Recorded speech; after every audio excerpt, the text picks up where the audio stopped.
So, Aaron, you were on stage and talking to lenders about lending on ADU. Yep, accessory dwelling units here in California. Units. Yeah, right. Could you summarize a little bit what you talked about with members? Sure. We were just talking about the lending opportunity and just what's going on. So in October, there was another round. ADUs have been around for quite some time. Some laws in California went into effect in 2017.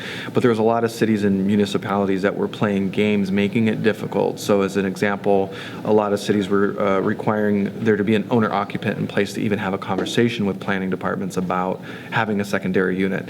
Well, in October of 2019, the state basically came down and said enough is enough. We have an issue with affordable housing, and here's how it's going to go.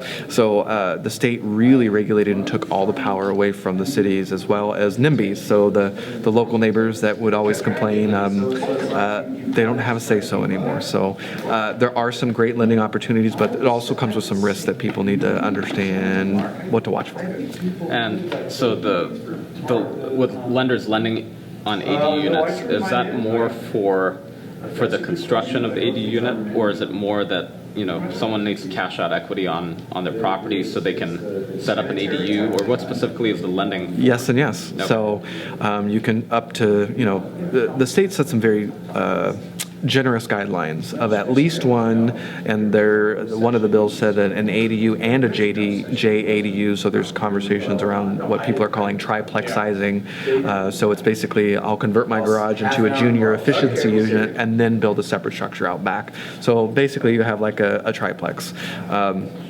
But you just have to be very careful, go down at the local level, really understand what's going on. There are some cases where cities are going to be able to rightfully say, you know what, this is not appropriate. We don't have the utility bandwidth there.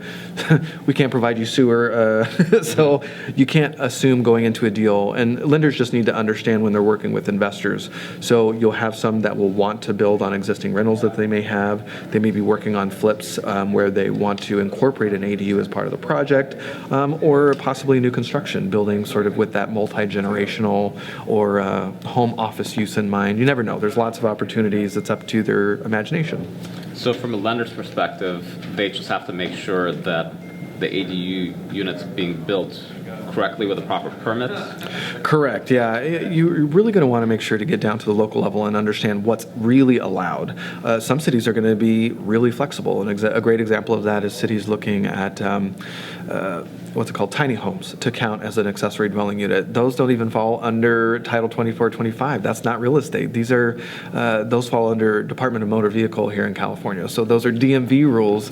But yeah, you can park one of those tiny homes in the back and rent them out separately. It doesn't trigger a reassessment of the property. So the local cities can be a lot more flexible. So for apartment owners, the state law gives the cities permission to allow commercial apartment owners to expand their units up to 25%. So yeah, I own an apartment building and I can reconfigure up to 25% more units just by moving some walls and setting up some more rooms. And hey, that's a pretty cool way to maybe change some cash flow. So, it's just a very unique time in California's history where sort of technology is meeting need.